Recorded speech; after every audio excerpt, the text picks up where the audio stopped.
जय हिंद दोस्तों। Impact academy के ऑनलाइन प्लेटफॉर्म पे आप सभी का स्वागत है। आज हम पढ़ते हैं हमारी जो इनपुट यूनिट है और आउटपुट यूनिट है उनके बारे में। ठीक है, चलिए शुरू करते हैं। देखिए, जो हमारा कंप्यूटर है, सिस्टम है हमारा, तो भाई हमने यहाँ पे एक बात समझ ली है कि यहाँ पे इनपुट यूनिट है, ठीक है, और इसके अंदर क्या है हमारा, एक होता है सीपीयू सेंट्रल प्रोसेसिंग यूनिट, एक होता है इसके अंदर मेमोरी यूनिट, और फिर है हमारा आउटपुट यूनिट। ठीक है, तो हम चर्चा करेंगे आज इनपुट यूनिट और आउटपुट यूनिट की। ठीक है, तो चलिए भाई स्टार्ट करते हैं इनपुट यूनिट से।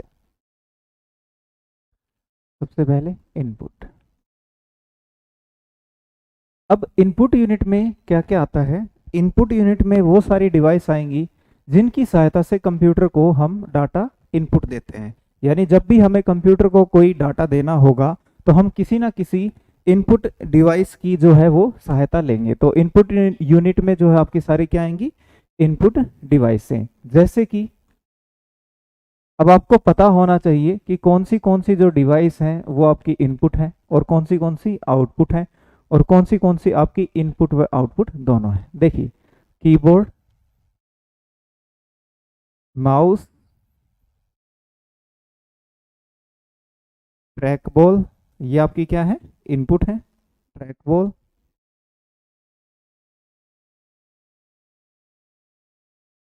Joystick,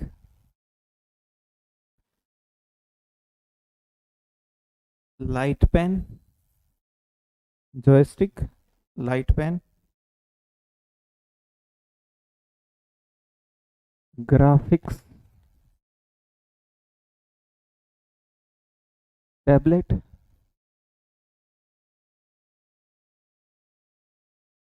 scanner, graphic tablet, scanner, OCR, OMR, barcode reader,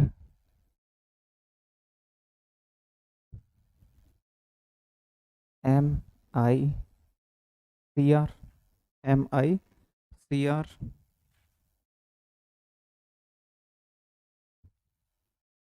आगे MICR, इसके अलावा माइक, माइक यानी कि माइक्रोफोन। ठीक है, एक होता है MIDI कीबोर्ड, MIDI कीबोर्ड। ठीक है, MIDI कीबोर्ड,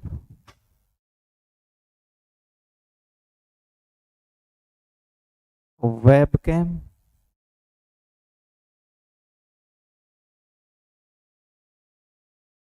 डिजिटल कैमरा।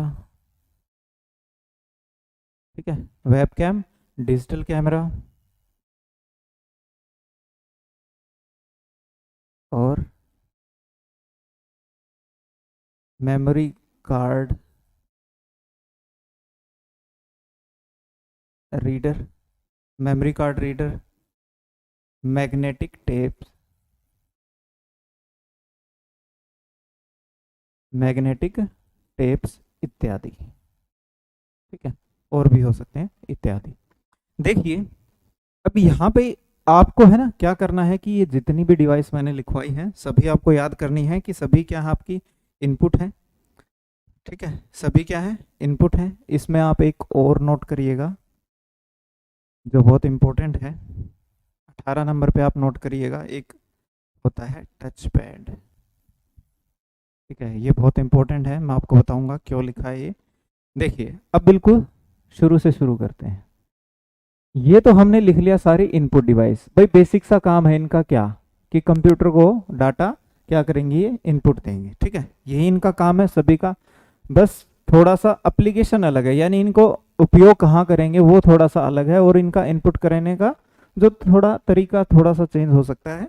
ठीक है, अब देखिए आपसे सवाल कैसे पूछेंगे, अब हम वो डिस्कस करते हैं। ठीक है, सीधा सीधा नाम तो आप इनके याद कर लीजिएगा, अब सवाल कैसे पूछते हैं वो देखते हैं। सबसे पहले आपसे पूछा जाता है कि जी सबसे अधिक उपयोग होने वाली इनपुट डिवाइस कौन सी है। ठीक है, आपसे पूछा जाएगा कि भाई सबसे अधिक उपयोग होने वाली, ये आपको ध्यान रखना है, सबसे अधिक उपयोग होने वाली।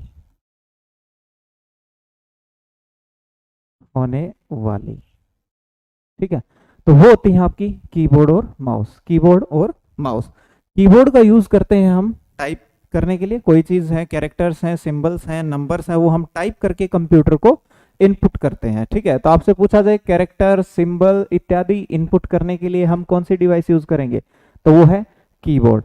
अगर आपसे पूछा जाए कि स्क्रीन के ऊपर पॉइंट करना है, पॉइंट यानी कि जैसे मान लो ये कंप्यूटर है, तो मैं कहीं भी मान लो मेरा वो एक एरो आपने देखा ना, कंप्यूटर के ऊपर एक एरो चलता रहता है, वो इधर उधर इधर उधर, और हम क्लिक करते रहते हैं उससे, तो उस एरो को हम किस लिए यूज कर रहे हैं, एज ए पॉइंटर, उसको हम क्या बोलते हैं, पॉइंटर। तो उसको मूव कौन करता है, उसको मूव कौन करता है एक जगह से दूसरी जगह पे स्क्रीन पे, माउस।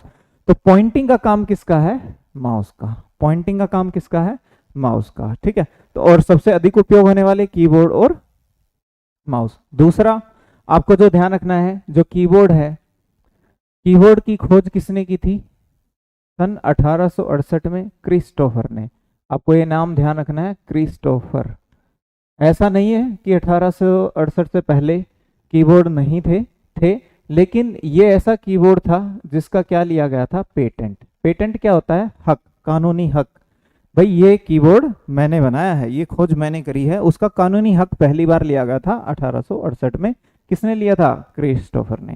ठीक है, दूसरा माउस की बात करें, ठीक 100 साल बाद 1968 में, आप ऐसे याद रख सकते हो, ठीक 100 साल बाद 1968 में। ये किसने बनाया था, डगलस एंजल बर्ट ने।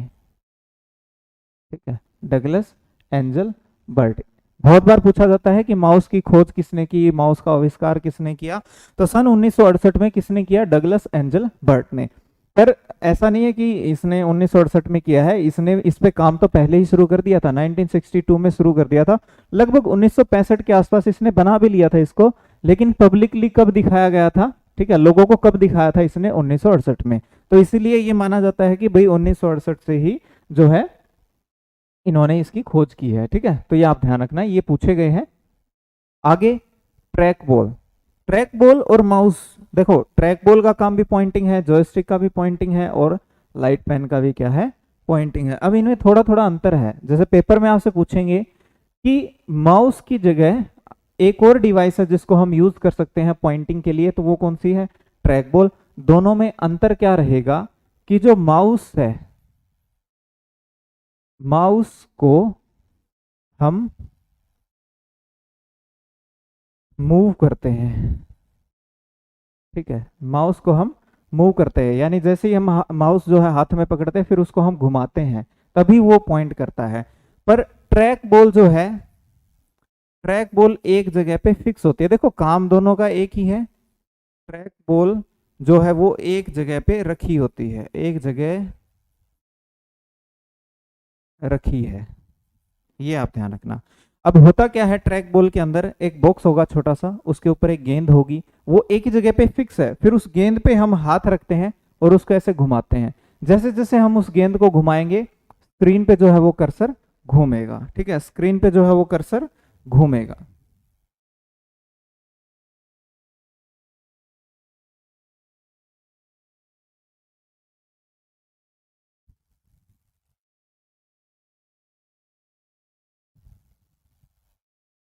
ठीक है, आगे देखो, तो ये ट्रैक बॉल में अंतर रहेगा कि माउस जो है उसको हम हिलाते हैं, मूव करते हैं सरफेस पे, और ट्रैक बॉल को हम हिलाते नहीं है, घुमाते नहीं है। इसके ये एक जगह पे फिक्स होती है और इसके ऊपर हम ऐसे हाथ रखते हैं, फिर उसको घुमाते हैं। ठीक है, तो ये दोनों में अंतर है। तो माउस की जगह पे हम किसको पॉइंटिंग के लिए यूज कर सकते हैं, ट्रैक बॉल को भी यूज कर सकते हैं, ऐसा पूछते हैं। जॉयस्टिक, इसका काम भी पॉइंटिंग का है, लेकिन जॉयस्टिक का जो मेन उपयोग है वो किसके लिए होता है, खेलने के लिए। क्या खेलने के लिए, कंप्यूटर गेम्स। अब आपसे पूछा जाए कंप्यूटर में खेलने के लिए हम किस डिवाइस का उपयोग करते हैं, जॉयस्टिक का, ठीक है। उसके बाद आता है लाइट पेन। लाइट पेन का काम भी है पॉइंटिंग। अब पेन से आप समझ गए होंगे कि ये है आपका पेन, ठीक है। और ये लाइट पेन का मीनिंग यही है कि मैं जहां जहां इस पेन से टच कर रहा हूं वहीं पे ये क्या कर रहा है, पॉइंट कर रहा है। तो ये लाइट पेन आप समझ सकते हो, ठीक है। पर ये लाइट पेन नहीं है, ऐसा सा होता है लाइट पेन। उसमें क्या होता है, यहाँ पे केबल होगी, वो आपके कंप्यूटर में कनेक्ट होती है, ठीक है। तो वो होगा आपका लाइट पेन। तो ये भी आपकी क्या है, पॉइंटिंग डिवाइस है। अब आपसे पूछ ले पॉइंटिंग डिवाइस, तो माउस हो गया, ट्रैक बॉल हो गया, लाइट पेन हो गया, ये सारे क्या आपके पॉइंटिंग डिवाइस है, स्क्रीन पे पॉइंट करने के काम आते हैं, ठीक है। आगे देखिए, आगे है हमारा क्या, ग्राफिक्स टैबलेट। भाई आगे क्या है, ग्राफिक्स टैबलेट। अब यहाँ पे जो ये टैबलेट है, ये वो टैबलेट नहीं है जो आप सोचो कि जो जैसे मोबाइल होते हैं ना आपके, एंड्रॉयड मोबाइल होते हैं, आईओएस मोबाइल होते हैं, तो वैसे ही एक टैब आती है, ठीक है। टैब आती है 7 इंच की लगभग, उनमें स्क्रीन होती है, टच स्क्रीन उनके अंदर होती है। तो वो टैबलेट नहीं है। यहाँ पे ग्राफिक्स टैबलेट क्या है, यहाँ पे ग्राफिक्स टैबलेट एक बिल्कुल ब्लैक होता है, एक स्लेट जैसा होता है आपकी, ठीक है, बिल्कुल ब्लैक होता है। इसके ऊपर कोई स्क्रीन नहीं होती, इसके ऊपर कोई भी स्क्रीन नहीं होती, ये एक प्लेन सरफेस होता है। और ये जो डिवाइस है सेंसिटिव होती है, और ये कनेक्ट किससे होती है, कंप्यूटर से, ठीक है। इसके अंदर एक केबल लगी होती है और ये कंप्यूटर में कनेक्ट हो जाती है। फिर क्या होता है, एक पेन होता है इसका भी। जब हम इस टैब के ऊपर पेन ऐसे चलाते हैं तो स्क्रीन के ऊपर क्या करता है, ये पॉइंट करता है। और ये कंप्यूटर की स्क्रीन की तरह ही होता है कि यानी कि अगर हम यहाँ ओके कर रहे हैं, यहाँ पे पेन को रख रहे हैं, कुछ लिख रहे हैं, तो कंप्यूटर के भी इधर ही लिखा जाएगा स्क्रीन के ऊपर, इस टाइप से।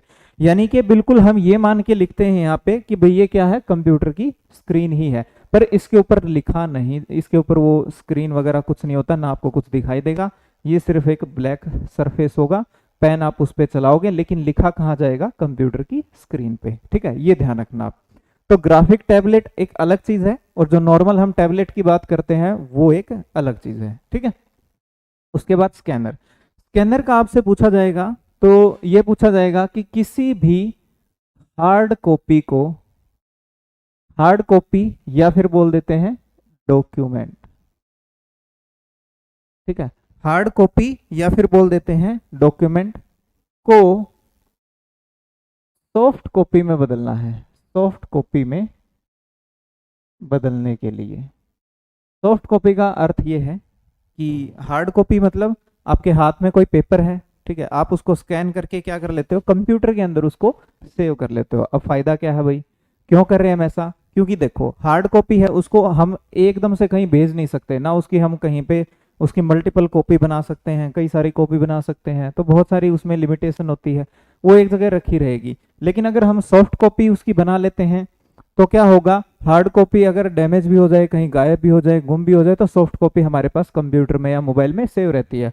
और हम बिल्कुल कम सेकंड्स में, कुछ सेकंड्स में ही हम कहीं भी भेज सकते हैं दुनिया में, है ना। इंटरनेट से जुड़े हैं, व्हाट्सएप है, बहुत सारी चीजें हैं, फेसबुक है, हम दुनिया में कहीं भी उस डॉक्यूमेंट को भेजते हैं, तो वो आसान हो जाता है। उसमें कुछ चेंज करना है, एडिटिंग करनी है, वो भी बहुत आसान हो जाता है, इसलिए हमें इसकी जरूरत पड़ती है। तो स्कैनर आपसे पूछा जाए तो हार्ड कॉपी को सॉफ्ट कॉपी में बदलना, या हार्ड डॉक्यूमेंट को सॉफ्ट डॉक्यूमेंट में बदलना। बहुत इंपॉर्टेंट है भाई, ओसीआर, ओएमआर और एमआईसीआर बहुत इंपॉर्टेंट है, बहुत एग्जाम्स में पूछे गए हैं। ओसीआर की फुल फॉर्म याद रखनी है आपको, optical, optical character reader,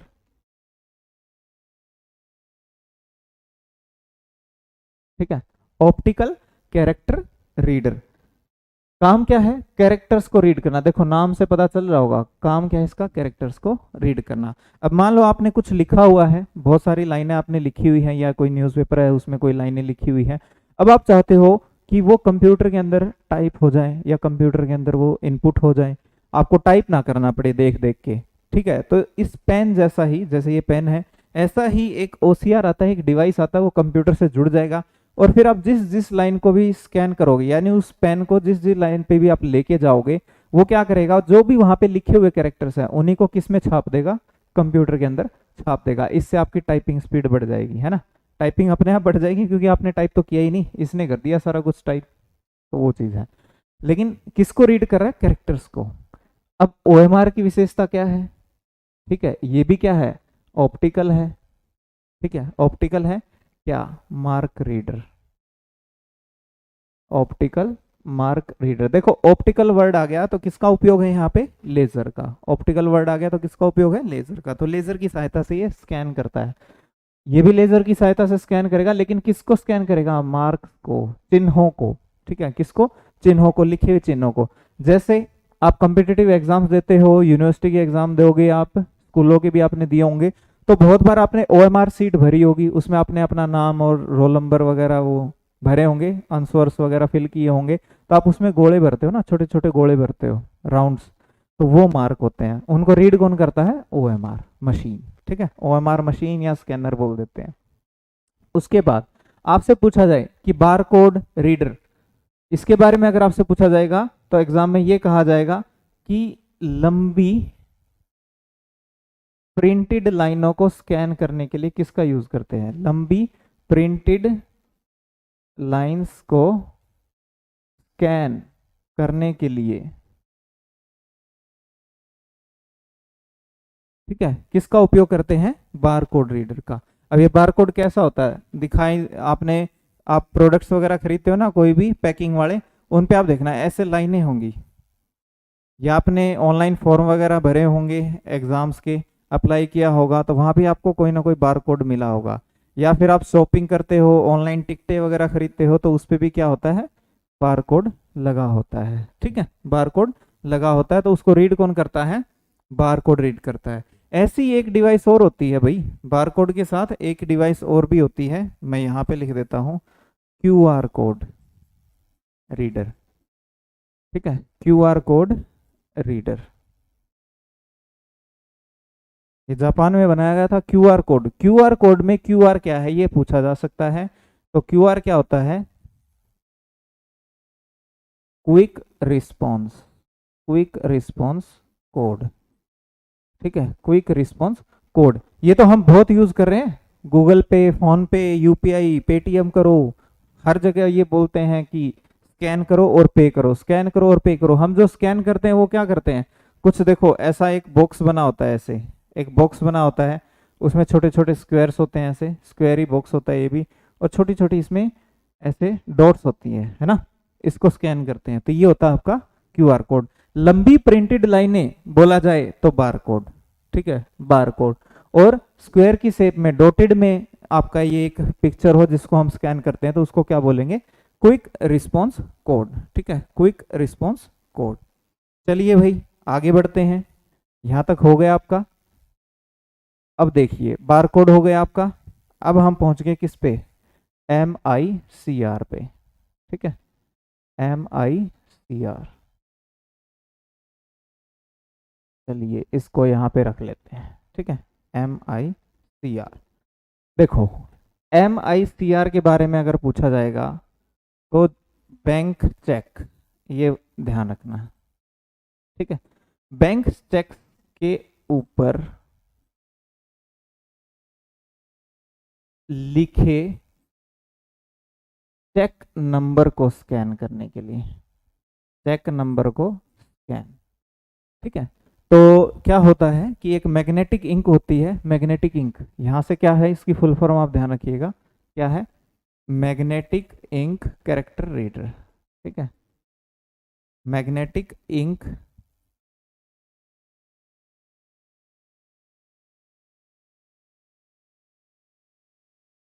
character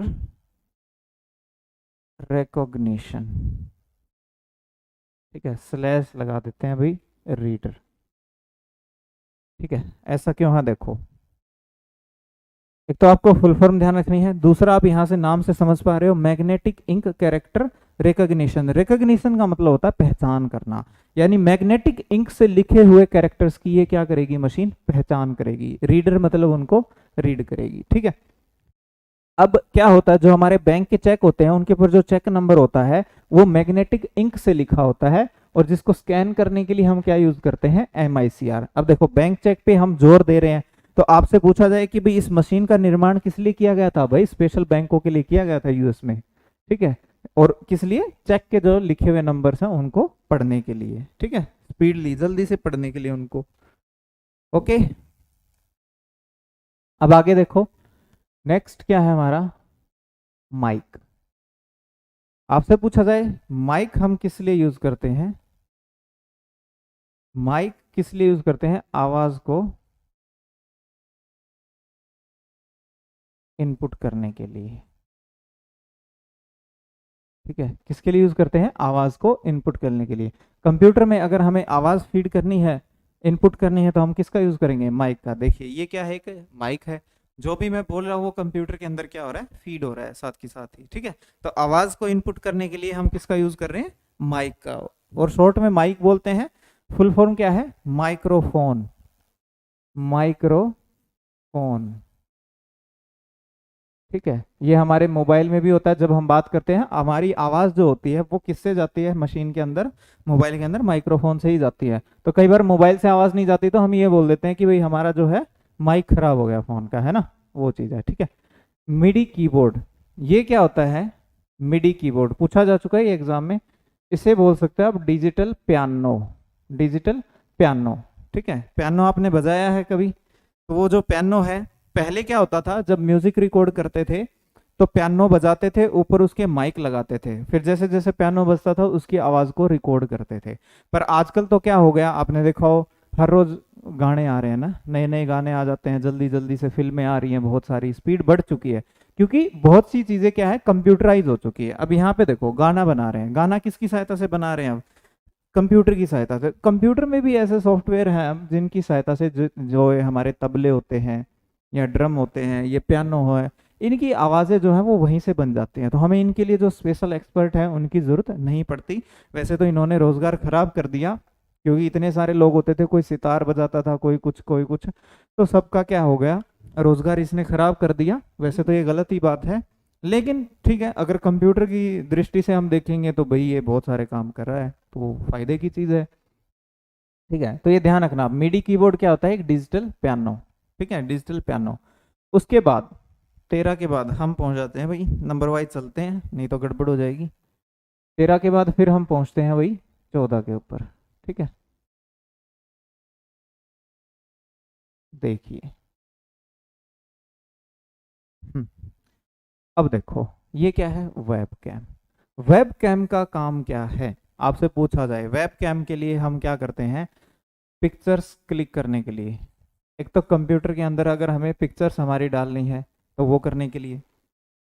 आपसे पूछा जा सकता है HD वीडियो कॉल्स करने के लिए, या वीडियो कॉन्फ्रेंसिंग करने के लिए, ठीक है, ऑनलाइन मीटिंग के लिए, या फिर ऑनलाइन क्लासेस के लिए भी वेबकैम यूज़ कर सकते हैं, ठीक है। तो वो चीज़ है, यानी जब भी हमें कंप्यूटर के अंदर कोई पिक्चर हमें या कोई वीडियो हमें इनपुट करनी है तो हम किसका यूज़ करते हैं, वेब कैम का। कंप्यूटर के अंदर हम वेब कैम कनेक्ट कर देते हैं, यानी वेब कैमरा, वेब कैमरा, ठीक है। हम डिजिटल कैमरा भी उससे जोड़ सकते हैं। वेब कैम सस्ता होता है, अगर हमें थोड़ा बहुत काम चलाना है तो हम कैमरे इतने महंगे जो डिवाइस है वो क्यों खरीदेंगे, क्योंकि जो वेब कैम है वो तो लगभग आपका 1000-2000 रुपए तक के खर्चे का होता है, तो यहाँ से हमारा काम चल जाता है। पर हम चाहते हैं कि नहीं भाई बहुत अच्छी क्वालिटी हो, ठीक है, बहुत अच्छी क्वालिटी हो, तो कुछ हद तक तो ये हमारा वेबकैम कर देता है। पर बहुत ही ज़्यादा अच्छी क्वालिटी चाहिए, फुल HD चाहिए, तो आपको किसके लिए जाना पड़ेगा, डिजिटल कैमरा के लिए। अब डिजिटल कैमरा का काम भी क्या है, चाहे वीडियो हो चाहे पिक्चर्स हो, वो कंप्यूटर के अंदर इनपुट करना। और यहाँ पे सिर्फ कैमरा क्यों नहीं है, डिजिटल कैमरा क्यों लिखा हुआ है, क्योंकि जो पहले कैमरे आते थे उनमें होते ही उनमें एक रोल डलती थी, है ना, रोल डलती थी जिसपे वो प्रिंट होती थी पिक्चर्स, और लिमिटेड थी सारी चीज़ें।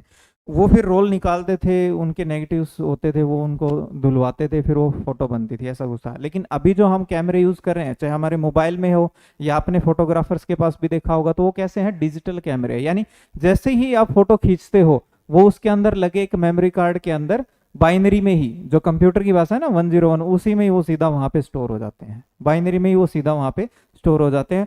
और उस कैमरे को हम कंप्यूटर से डायरेक्ट कनेक्ट कर सकते हैं। जैसे कि अभी ये क्लास चल रही है, तो मेरे सामने कैमरा है, और वो कैमरा क्या कर रहा है, डायरेक्ट आपका जो क्लास है वो चला रहा है, रिकॉर्ड करके कंप्यूटर को इनपुट दे रहा है।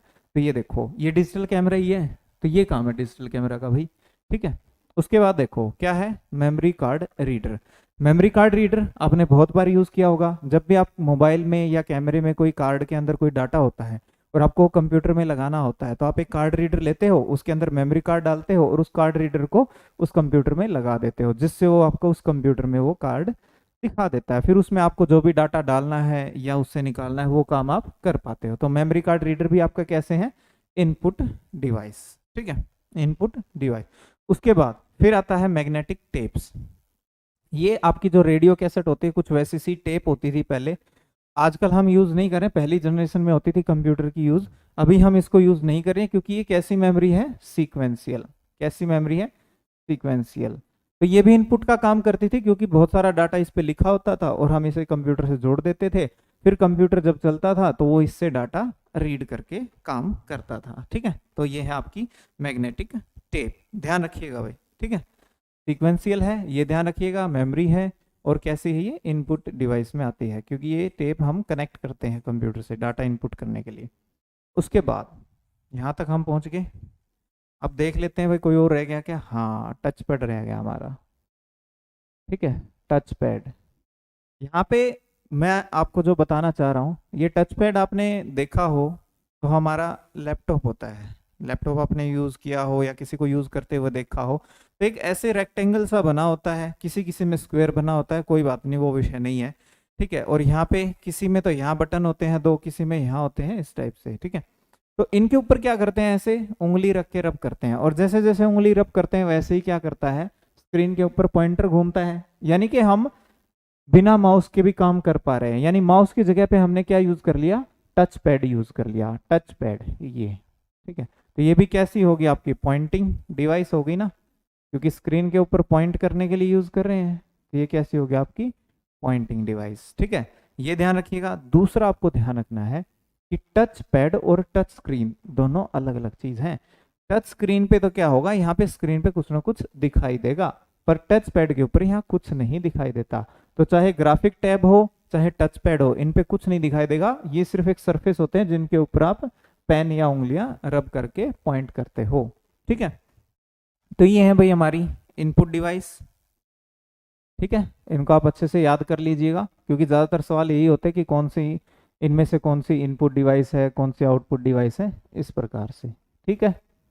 चलिए भाई, अब देखते हैं हमारी आउटपुट। आउटपुट से पहले हम क्या करते हैं, एक बार कीबोर्ड के बारे में देख लेते हैं, कीबोर्ड और माउस के बारे में, कीबोर्ड और माउस के बारे में। सबसे पहले कीबोर्ड, कीबोर्ड के बारे में क्या क्या सवाल आपके लिए बहुत ज़रूरी हैं जो आपको ध्यान रखने हैं। सबसे पहले इसकी खोज 1868, ठीक है, किसने की, क्रिस्टोफर ने, ये हमने डिस्कस कर लिया। उसके बाद आपसे पूछ लें कि कीबोर्ड के अंदर नंबर ऑफ की, कुंजियाँ कितनी होती हैं, तो नंबर ऑफ की इसमें 104 भी हो सकती हैं, 107 भी हो सकती हैं। वैसे हम ये संख्या अच्छे से नहीं बता पाएंगे, फिर भी आप 104 और 107 याद रख सकते हैं, क्योंकि हर कंपनी का अपना स्टैंडर्ड होता है, कोई एक फिक्स स्टैंडर्ड इसका नहीं है, ठीक है। इंडिया में जो हम यूज़ करते हैं ज़्यादातर, उस कीबोर्ड को बोलते हैं क्वालिटी कीबोर्ड। क्यों, क्योंकि आपने देखा हो कि जो हम कीबोर्ड यूज करते हैं उस पे जो पहली कीज होती है, कैरेक्टर की होती है, वो क्या होती है, QWERTY, ये ध्यान देना आप, ठीक है। तो जरूरी नहीं है कि सिर्फ यही फॉर्मेट है, और भी फॉर्मेट है इसके, लेकिन हम इंडिया में कौन सा ज्यादा यूज करें, क्वालिटी, ठीक है। उसके बाद आपसे पूछा जाए फंक्शन की, पूछ सकते हैं कि फंक्शन की कितनी है, फंक्शन की F1 से लेके और कितनी है F12 तक है, टोटल 12 आपकी, F1 F2 F3 से लेके F12, टोटल कितनी है F12।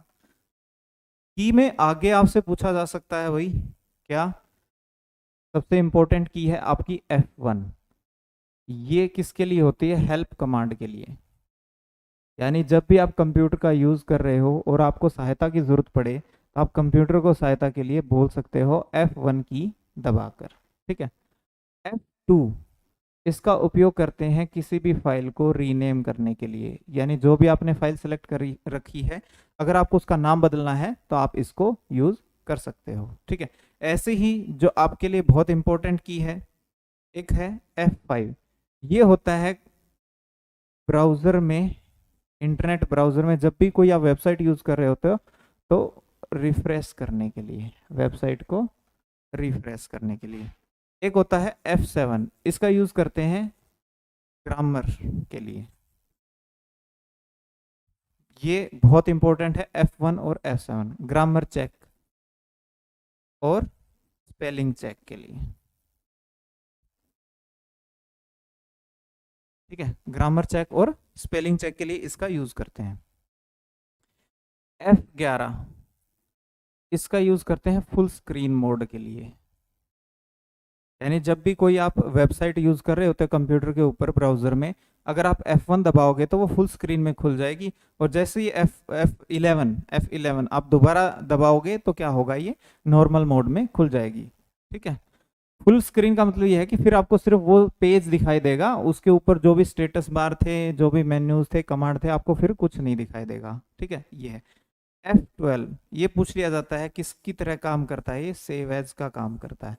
सेव एज का मतलब ये है कि भाई किसी भी डॉक्यूमेंट पे आप काम कर रहे थे और आप उसको किसी दूसरी जगह पे सेव करना चाहते हो, उसकी नई कॉपी बनाना चाहते हो, तो आप F12 दबा के उसको सेव कर सकते हो। तो ये आपके लिए इंपॉर्टेंट है फंक्शन की, जो आपको ध्यान रखनी है।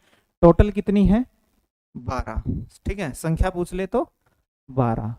फिर आपसे पूछा जा सकता है कि एरो कीज कितनी है, ठीक है। एरोज की कितनी होती है, 4 भाई, 4, टॉप, राइट, लेफ्ट और बॉटम, ठीक है, 4 होती हैं।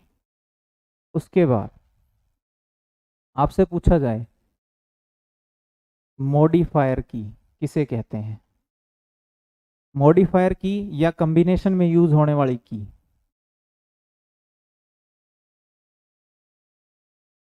ये हम यूज करते हैं कंट्रोल, शिफ्ट और एल्ट, ठीक है। ये 3 की हम यूज करते हैं, इनको क्या बोला जाता है, मॉडिफायर की। और ये डबल होती है कीबोर्ड में, लेफ्ट साइड भी होती है और राइट साइड भी, दो दो होती हैं, 2 कंट्रोल की, 2 शिफ्ट की और 2 एल्ट की, ठीक है। आपसे पूछा जाए लॉन्गेस्ट की, यानी कि सबसे लंबी की, तो वो कौन सी है, स्पेस बार, वो कौन सी है, स्पेस बार। आपसे पूछा जाए पैराग्राफ को, पैराग्राफ को इंडेंट करने के लिए किस की का उपयोग करते हैं, यानी पैराग्राफ की इंडेंटेशन के लिए किस की का उपयोग करते हैं, टैब की, टैब की, ठीक है। आगे देखिए, एक की होती है होम, एक होती है एंड, एक होती है page up, page down, page up, page down, home and page up, page down. उसके बाद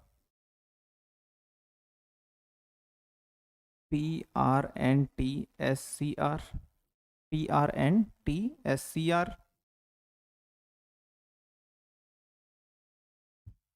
ठीक है।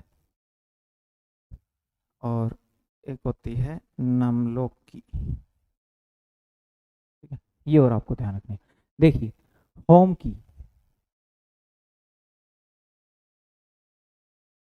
बैक स्पेस और डिलीट की, ठीक है, देखते हैं भाई अब इनके बारे में कैसे पूछेंगे। होम की, एंड की, पेज अप, पेज डाउन। देखिए इनका क्या सीन है।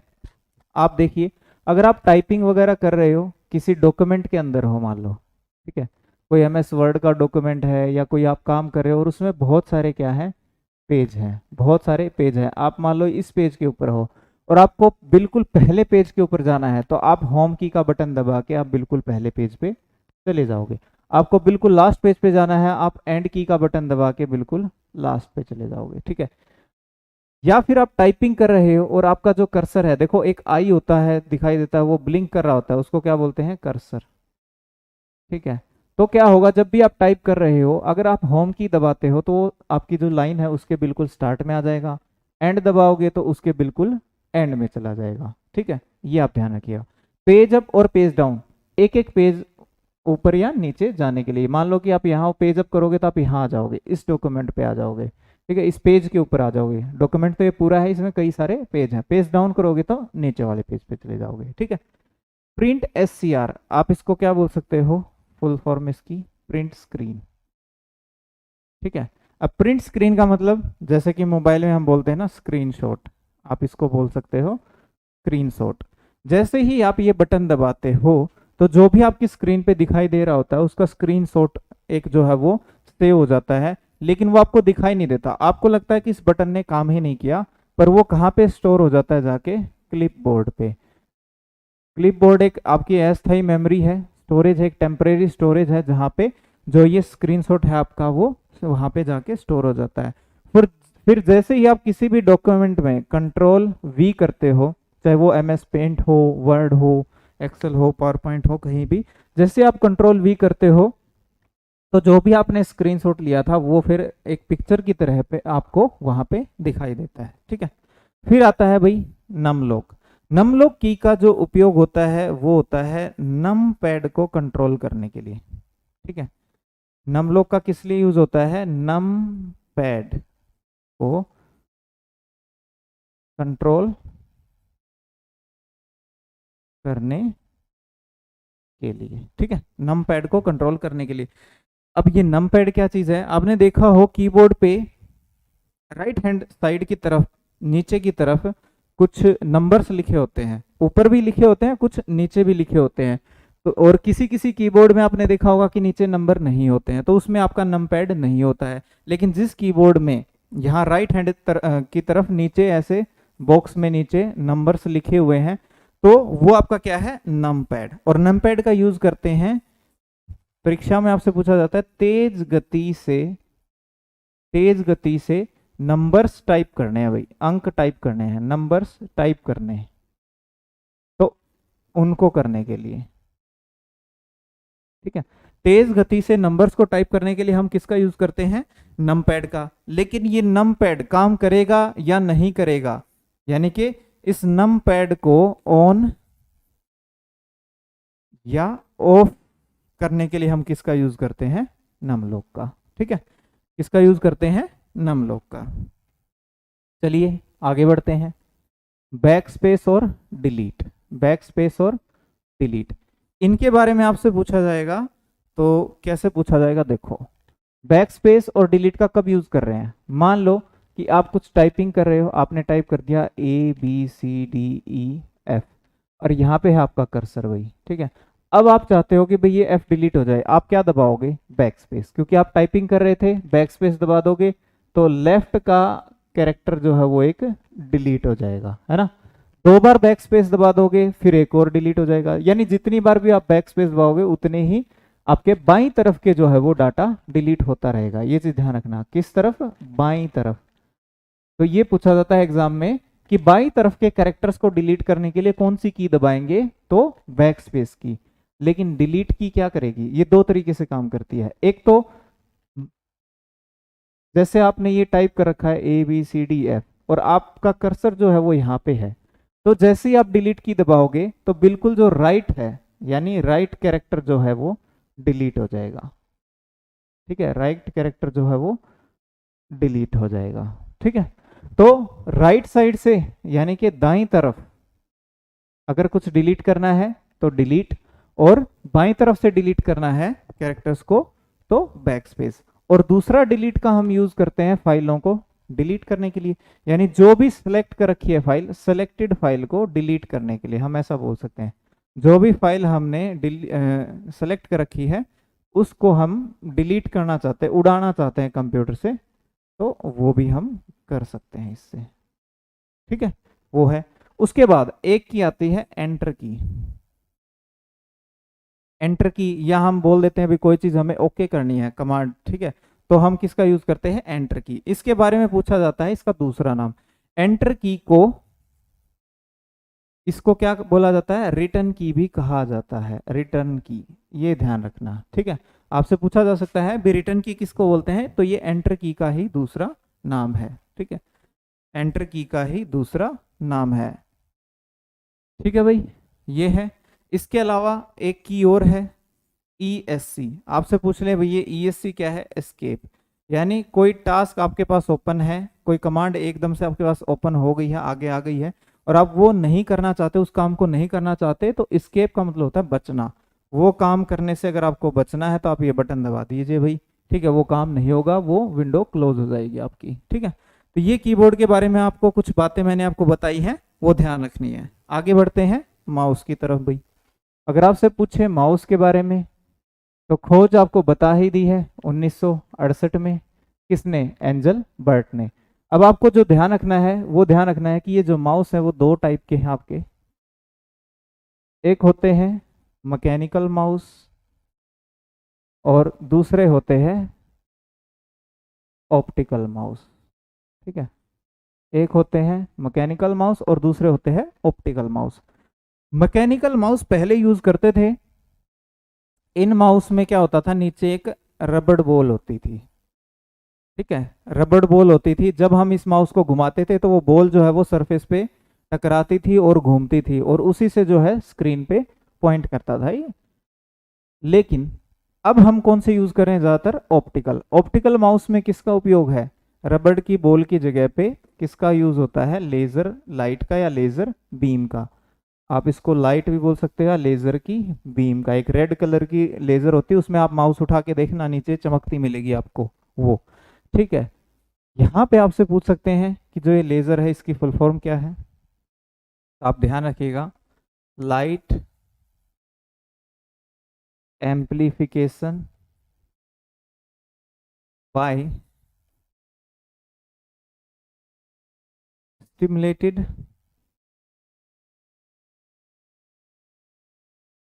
Emission of radiation.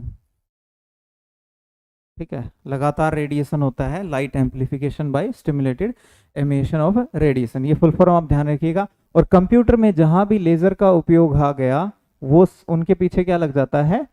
ऑप्टिकल। जैसे कोई मेमोरी जिसमें डाटा लेजर की सहायता से रीड और राइट हो तो उसे क्या बोल देते हैं? Optical memory. ठीक है, अब माउस है जिसमें लेजर का उपयोग है उसे क्या बोल देंगे? Optical mouse. कोई केबल है जिसमें लेजर का उपयोग होगा तो उसे क्या बोल देंगे? Optical cable. यानी कि जहां पे भी लेजर का नाम आएगा वहां पे क्या जुड़ जाएगा? ऑप्टिकल। ठीक है, तो ये थी आपकी इनपुट डिवाइस जो हमने डिस्कस करी। ये थी वो इनपुट डिवाइस जो जिनका काम क्या है? कंप्यूटर के अंदर डाटा इनपुट करना है। ठीक है, तो इस वीडियो में इतना ही, मिलते हैं नेक्स्ट वीडियो में, तब तक के लिए धन्यवाद।